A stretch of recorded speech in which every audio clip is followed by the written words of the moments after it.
Halo Sobat Becik, gimana kabarnya?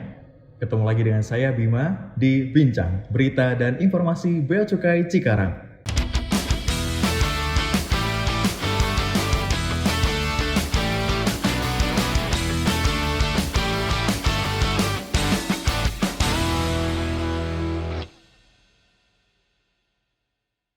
Oke Sobat Becik, kita sekarang ada di podcast Bincang episode 5. Di sini kita akan membahas mengenai topik yang beberapa dari Sobat Becik udah tanyain, yaitu mengenai manifest.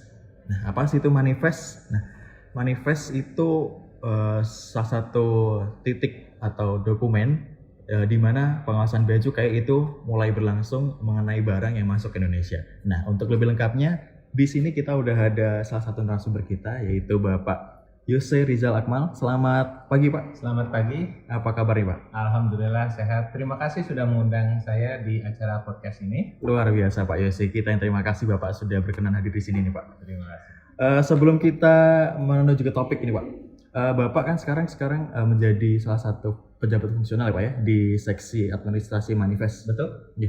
Boleh dijelaskan Pak seksi administrasi manifest itu seperti apa Pak? Seksi administrasi manifest itu setara dengan eselon 4 di KPP BC TMP Cikarang. Kami di sini menangani satu kawasan pabean, namanya adalah Cikarang Dryport, dan di dalamnya ada TPS Cikarang Inland Port, di mana tugas dan fungsi kami itu sesuai dengan PMK 188. Itu yang pertama adalah menerima dan menata usahakan RKSP. Kemudian kami juga menerima dan menata usahakan serta menyelesaikan manifest kedatangan, atau bahasa simpelnya adalah inward manifest, dan juga kami juga menyelesaikan outward manifest. Serta fungsi kami yang ketiga adalah melakukan penelitian perhitungan denda apabila terjadi keterlambatan penyampaian inward atau outward manifest pada KPBC Cikarang.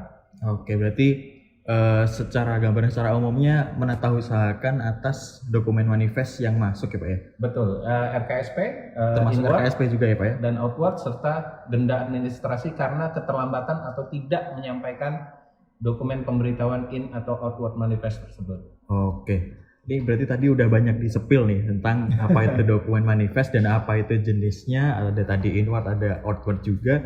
Tapi sebelum kita ke sana nih Pak, kita mencoba membahas secara gambaran umum nih tentang manifest. Jadi dokumen manifest itu apa Pak? Simpelnya manifest itu adalah daftar barang niaga yang dibawa oleh sarana pengangkut, baik itu lewat darat, laut, ataupun udara. Jadi itu adalah sebuah daftar barang yang tentu saja di dalam daftar barang itu memuat tujuan barang ini dikemanakan, akan dikemanakan selanjutnya setelah masuk ke Indonesia, apakah dari Tanjung Priok menuju ke Surabaya atau lanjut lagi entah ke Papua dan segala macam. Terus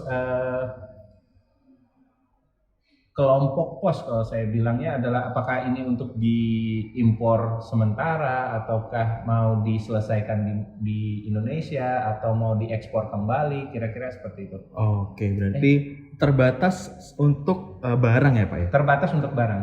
Untuk manusianya sendiri Pak, kan ada beberapa tuh kita tahu bahwa di pesawat itu ada manifest juga, manifest kalau kita check in gitu mau masuk pesawat, ini udah masuk manifest gitu. Oh ya, untuk barang tentu saja kami yang menghandle, tapi untuk penumpang atau orang yang berada di dalam sarana pengangkut itu menurut saya ada di PMR, jadi Passenger Management Risk, PMR ya kalau nggak salah. Itu di handle oleh teman-teman P2. Di situ ada profilingnya, apakah orang tersebut beresiko tinggi atau tidak, atau cuman sekedar wisatawan. Jadi manifest tidak berhubungan sama orang yang ada di dalam sarana pengangkut tersebut. Oke, berarti untuk manifest sendiri di bea cukai itu lebih kepada barangnya yang memang diawasi ya Pak ya. Tapi untuk manifest penumpang itu mungkin pengawasan tambahan mungkin Pak ya. Pengawasan tambahan yang adanya di bandar udara atau di pelabuhan yang menangani secara langsung ya Pak ya? Penanganannya langsung sama teman-teman P2. Oke, baik. Nah, tadi sempat dijelaskan tentang inward dan outward. Itu apa itu Pak? Inward manifest itu adalah pemberitahuan yang diberitahukan oleh pengangkut pada saat dia mau datang ke Indonesia membawa barang dari luar daerah pabean atau barang dalam daerah pabean yang masih terhutang BM atau PDRI atau barang ekspor juga dari satu titik di dalam daerah pabean menuju daerah pabean lainnya atau yang biasa kita sebut dengan angkut lanjut atau angkut terus, atau barang yang asal dari Indonesia menuju ke luar negeri tapi menuju ke daerah Indonesia lainnya melalui luar daerah pabean. Jadi misalkan dari Aceh menuju ke Singapura, Singapura menuju ke Jakarta, pada akhirnya barang itu tujuan ending terakhir adalah di Jakarta, hanya melalui ke Singapura. Namanya mungkin simpelnya adalah BC13. Seperti itu. Ya. Terus kalau outward itu Pak, karena kalau inward berarti kan masuk. Jadi simpelnya ada barang masuk itu harus dilaporkan ke dalam manifest. Nah itu namanya inward manifest. Betul. Karena dia memasuki wilayah Indonesia. Ya, berarti kalau outward itu bisa secara simpel dijelaskan bahwa outward itu adalah barang yang akan keluar ya Pak ya? Barang yang akan dikeluarkan dari Indonesia menuju ke luar negeri atau luar daerah pabean. Ya. Tadi juga sempat dijelaskan nih Pak, bahwa di dalam dokumen manifest itu bukan hanya daftar barang, tapi juga tujuannya. Dan tujuannya pun bukan hanya tujuan barangnya itu akan kemana, tapi juga barangnya itu akan diapakan ya Pak ya? Betul. Itu terjelaskan di dalam kelompok pos ya Pak ya? Iya. Oke, baik. Oke, kalau selanjutnya nih Pak, itu kan kita udah dapat di gambaran umumnya nih mengenai manifest. Lalu manifest ini yang wajib menyampaikan siapa Pak? Yang wajib lapor gitu. Nah, yang wajib lapor manifest kepada Bea Cukai tempat kedatangan, tempat kantor pabean kedatangan itu adalah pengangkut. Pengangkut sendiri itu dibagi 3. Mungkin saya harus jelaskan dulu. Pengangkut itu adalah orang atau badan hukum yang bertanggung jawab mengoperasikan sarana pengangkutnya, baik darat, laut ataupun udara, yang mengangkut barang atau orang dan juga yang melaksanakan kontrak pengangkutan dari titik A menuju titik B sesuai dengan peraturan perundang-undangan di Kementerian Perhubungan. Oke, berarti iya. Jadi pengangkut itu adalah orang atau badan yang bisa menerbitkan dokumen pengangkutan dari titik A ke titik B sesuai dengan ketentuan peraturan perundang-undangan perhubungan. Dan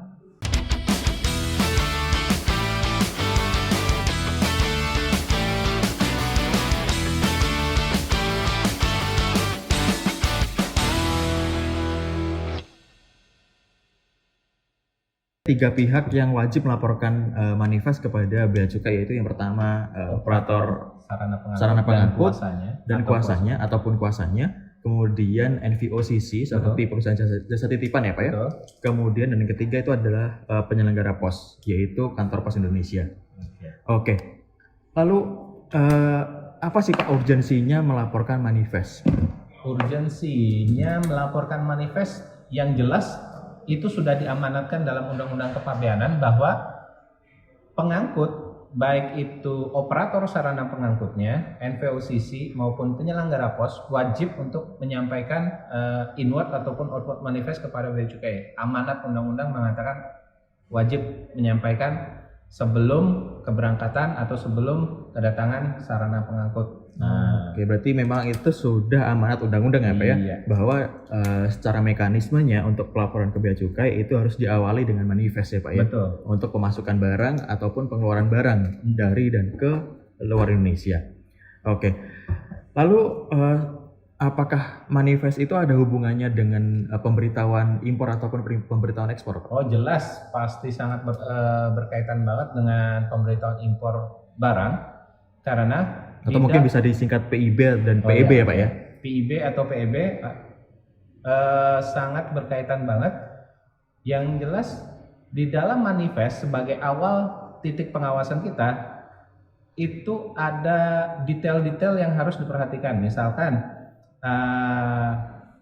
konsignee atau importirnya, terus NPWP-nya, terus nomor kontainer, terus kelompok pos, apakah jenis pos, kelompok pos dan yang ada di jenis manifest pos. itu Pak ya? Nah, ada yang konsolidasi, ada yang normal standar, ada yang partial shipment. Semua di manifest diberitahukan seperti yang Mas Bima tadi sampaikan.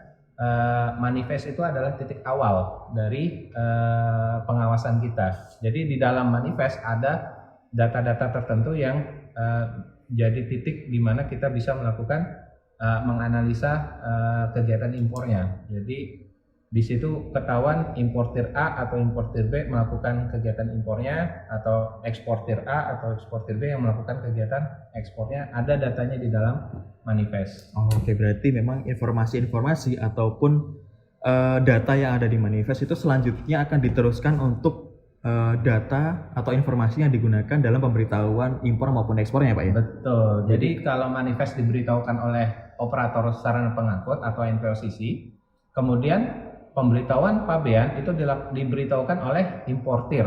Jadi dua entitas yang berbeda melaporkan kepada bea cukai dan kita melakukan pencocokan data. Jadi barang impor yang datang tidak sembarang orang atau tidak sembarang importir bisa mengklaimnya.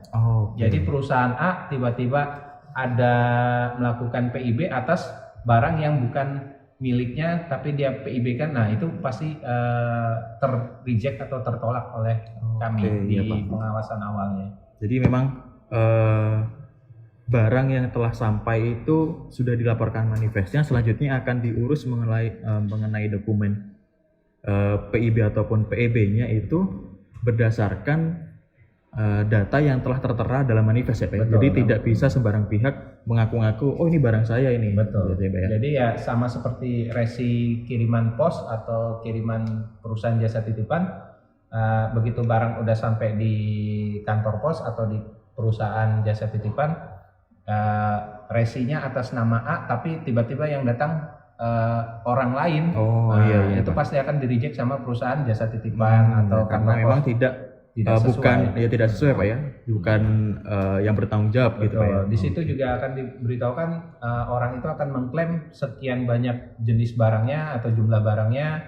Nah di situ akan ke rekon juga. Jadi selain orangnya, dia juga harus memberitahukan jumlahnya dengan pas, jumlahnya dengan tepat.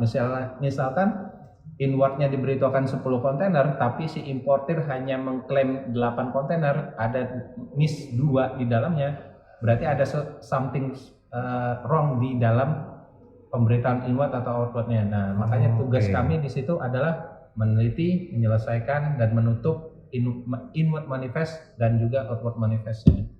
Ya Pak. Berarti memang di seksi administrasi manifest tersebut terjadi penelitian data dan rekonsiliasi mengenai data manifest yang masuk dan data pelaporan PIB oleh importir ataupun eksportirnya Pak ya? Betul, jadi menggabungkan dua pemberitahuan oleh dua entitas, mencocokkan dan menutup data tersebut sampai dengan SPPB kira-kira gitu. Sampai pengeluaran barang ya Pak ya? Sampai barang tersebut memang lunas atas kewajiban kepabeanan ya Pak ya? Betul sekali. Perlakuan manifest pada Cikarang Dry Port memang agak unik. Saya mungkin bisa katakan cuman ada satu saat ini yang ada di Indonesia yang seunik Cikarang Dry Port. Nah kalau kita kirim barang nih Pak, umpamanya kan kalau saya nih beli paket gitu, kalau beli paket kan kita ada pengemasannya itu, ada bubble wrap gitu. Nah kalau bubble wrap kan kita habis selesai pakai kita buang. Nah ini kalau peti kemas tuh seperti apa Pak? Tentang dokumen manifest ini Pak, tentang pelaporannya, atau adakah sanksi ataupun denda gitu Pak?